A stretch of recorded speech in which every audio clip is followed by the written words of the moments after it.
ദൈവം എന്താണെന്ന് മനസ്സിലാക്കാൻ അവസരം കിട്ടി അതനുസരിച്ച് ജീവിക്കേണ്ടവൻ ദൈവഹിതത്തിന് മാനിച്ചാൽ ജീവിക്കേണ്ടത്, അവൻ്റെ ഇഷ്ടത്തിനല്ല. അവൻ അത് ചവിട്ടി എറിഞ്ഞു കളഞ്ഞിട്ട് പിന്നീട് അവൻ്റെ പഴയ അവസ്ഥയിലേക്ക്, എന്ന് പറഞ്ഞാൽ ഏതൊരു മനുഷ്യനും ഏതൊരു മാറ്റം ജീവിതത്തിൽ ഉണ്ടാകുമ്പോഴും അവൻ്റെ പുറകിൽ ഒരു പഴയ കാലഘട്ടം ഉണ്ടാകും. അത് ദൈവവുമായി യോജിക്കുന്നതായിരിക്കില്ല. അങ്ങനെയുള്ള മനുഷ്യരെയാണല്ലോ നമുക്ക് സംസാരിക്കുകയും കൗൺസിലിംഗ് കൊടുക്കുകയൊക്കെ ചെയ്ത് മനസ്സിലാക്കിയെടുക്കേണ്ടി വരുന്നത്. അപ്പോൾ അവർക്കത് വ്യക്തമായി മനസ്സിലാക്കുന്ന മനുഷ്യൻ അതിൽ നിന്ന് തിരിച്ചറിവുകൾ കൊടുത്ത് ദൈവത്തിൻ്റെ സ്പർശനങ്ങളും ദൈവിക ഇടപെടലുകളും സാന്നിധ്യമൊക്കെ അറിഞ്ഞിട്ട് അവൻ പിന്നീട് ജീവിത യാത്രകളിൽ വലിയ കുഴപ്പങ്ങളില്ലാതെ പോയിക്കൊണ്ടിരിക്കുമ്പോൾ ദൈവം അവനോട് അനുവദിച്ചു കൊടുത്ത അനുഗ്രഹങ്ങളുടെ വഴികളെ തള്ളിക്കളഞ്ഞ് അവൻ ലോകത്തിൻ്റെതായ കാര്യങ്ങളിൽ മാത്രം വ്യാപൃതനായിട്ട് ഒരു ദൈവിക പൈതൽ എന്ത് ചെയ്യണമെന്നുള്ളതിന് വിപരീതമായി പ്രവർത്തിക്കും.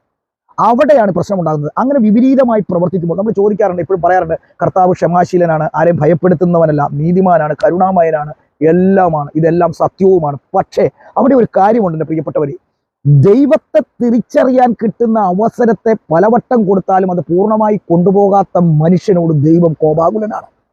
അവൻ്റെ പ്രവൃത്തികളോടും കോപാകുലനാണ്, അവൻ്റെ ജീവിതത്തോടും ദൈവം കോപാകുലനാണ്. അതിന് ഒരു ദാക്ഷിണ്യവും ആ കാര്യത്തിലില്ല, ഇനി ആരൊക്കെ പറഞ്ഞാലും. കാരണം ചുമ്മാതെ ഒരു മനുഷ്യന്റെ ജീവിതത്തിലല്ല ദൈവം കോപാകുലനാകുന്നത്.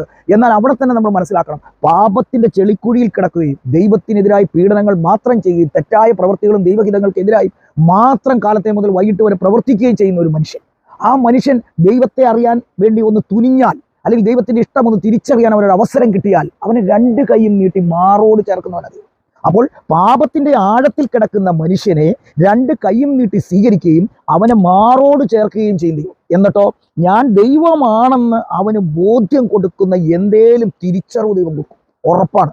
ആ തിരിച്ചറിവ് സ്വീകരിച്ച് അവൻ ജീവിച്ച് മുന്നോട്ട് പോകുമ്പോൾ ആരാണ് ഈ ദൈവം എന്ന സെറ്റപ്പിലുള്ള ചിന്തയിലേക്ക് അവൻ കടന്നു വരികയും അവന് കിട്ടിയ അനുഗ്രഹങ്ങളെ അവൻ തള്ളിക്കളയുകയും ഇങ്ങനെയൊക്കെ ജീവിച്ചാലും ഇത് മുന്നോട്ട് പോയിക്കൊള്ളും എന്ന ചിന്താഗതി അവനെ കീഴ്പ്പെടുത്തുകയും ചെയ്യുമ്പോഴാണ് ഞാൻ ഈ തീക്ഷ്ണമായി നിങ്ങളോട് പറയുന്ന പ്രവൃത്തികൾ ഉണ്ടാകുന്ന മുഖം നോട്ടമില്ലാത്ത ദൈവമായി മാറുന്നത്. അത് പേടിപ്പെടുത്തലല്ല, അത് സത്യമാണ്, ഒരു സംശയവും വേണ്ട.